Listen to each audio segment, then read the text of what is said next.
Do you know that you can block thousands of ads without any app by just typing this in your private DNS? And this is for Android users alone. So without wasting much of your time, let's head into our phone settings.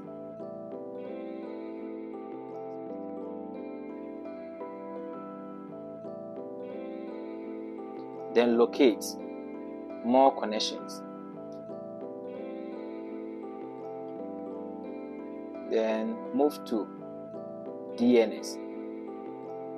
So as you can see, your DNS option will be on the automatic. So move it from automatic to the private DNS and then just type this words here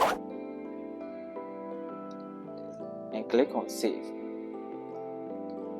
So important note, this won't block every app, but apps like YouTube, Facebook, Instagram and TikTok serve many ads directly from their own servers. So those ads usually won't be blocked by the DNS alone. If a website doesn't load properly, you can temporarily disable the private DNS and try again later.